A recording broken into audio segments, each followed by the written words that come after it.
Hi guys, here for the Jerry Sinz Show at Edgar High School, sponsored by Heil Ginseng of Edgar.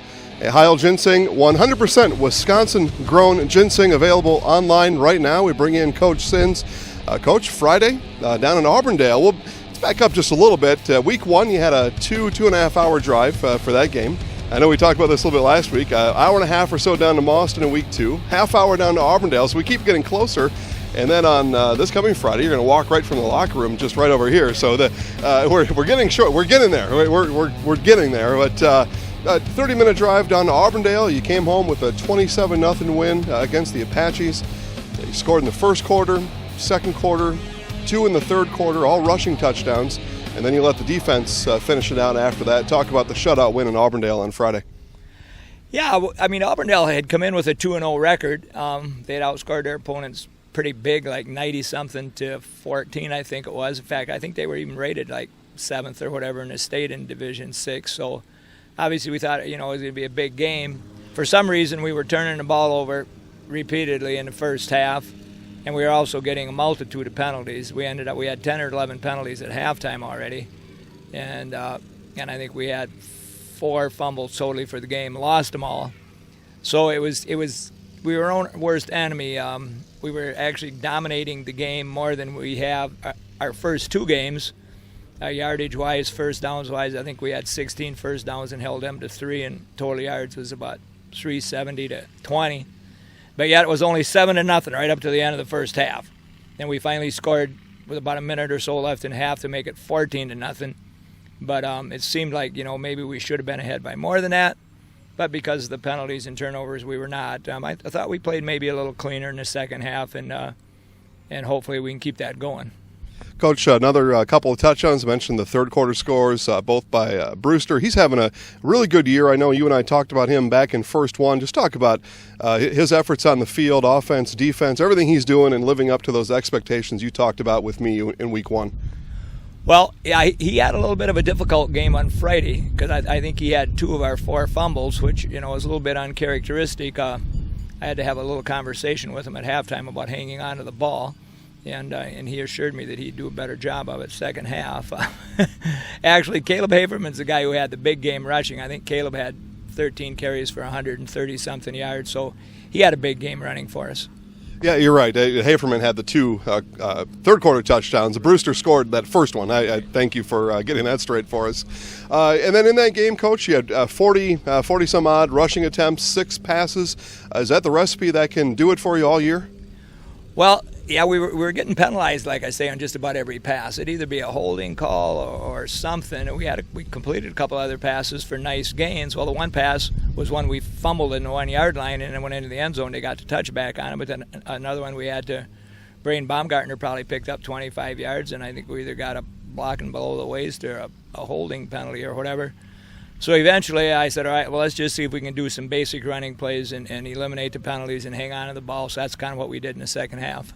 Certainly did the job, 27-0. Like I said, you let the defense come in, finish things off in the fourth quarter, preserve the shutout. It's your second straight shutout as you're watching the Jerry Sinz Show, sponsored by Heil Ginseng. Heil Ginseng, 100% Wisconsin-grown ginseng. We bring in an out-of-state competitor, though, this week. So I said, you get not to travel. You walk from the locker room about 100 yards, and you're on the football field.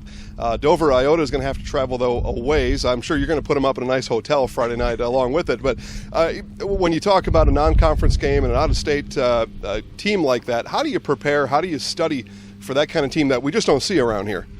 Yeah, we did get film on them. We exchanged on huddles, so we got a couple games of film on them. Yeah, they're coming, I think it's about 170 miles, and we are going to provide them with a meal before we send them back home so they can sleep on the bus. I couldn't find the hotel to put them up at. But, yeah, we're happy they decided to come. They have an excellent quarterback, a big kid. It's like 6'6", 205 pounds, runs the option, throws the ball well. They run the spread. And so certainly he's going to be somebody to contend with. Help the audience understand how you and the athletic director and the rest of the staff find these non-conference teams and arrange for somebody like Dover-Eyota to make that trip here to Wisconsin. Well, yeah, we were missing games from like Schwamagon and Phillips, who went from 11-man to 8-man. We were trying to fill our schedule. Of course, in the middle of the year, it's more difficult to fill it. We couldn't find anybody from Wisconsin for week 4, so then we expanded to Michigan and Minnesota. and we found Dover-Eyota, and I don't really know why they had a bye.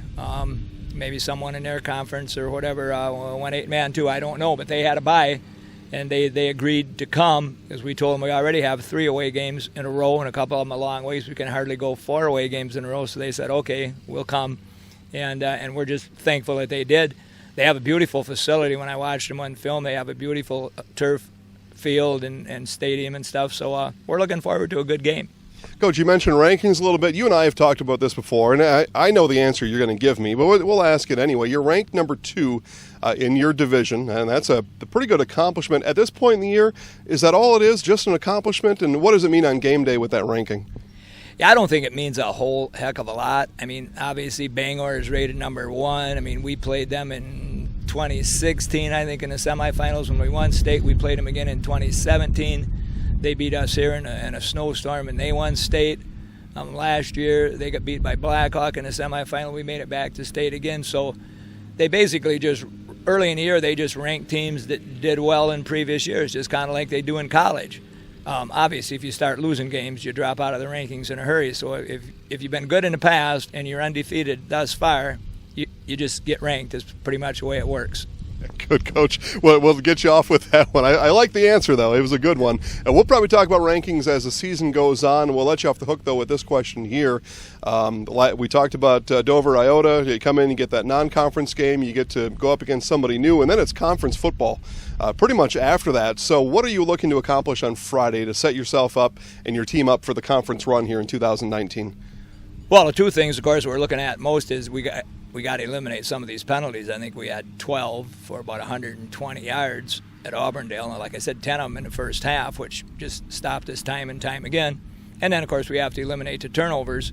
And once again, I don't really know what the reason was for the fumbles. Maybe Auburndale's just good at knocking the ball loose or whatever. But the one interception we threw was just maybe an ill-advised throw. But, yeah, other than that, those are 2 of the things that we're trying to stress this week, guys, is hang on to the ball and keep the penalties to a minimum, and we'll be just fine. All right, Coach. Best of luck Friday. Rachel and Tammy are going to be here to get highlights of you. They'll talk to you after the game. Good luck on Friday, Coach. Thank you very much. All right, thank you. All right, guys, again, we'll wrap up the Jerry Sinz Show here from Edgar High School, sponsored by Heil Ginseng. Heil Ginseng, 100% Wisconsin-grown ginseng. As we said, Friday, 7 p.m. right here in Edgar. The Edgar Wildcats take on the Minnesota Dover-Eyota team. And again, we'll have highlights of that. Rachel and Tammy will be here. They'll capture all the best of the game. They'll put highlights on Facebook first over at Zaleski Sports on Friday night. You'll watch them then.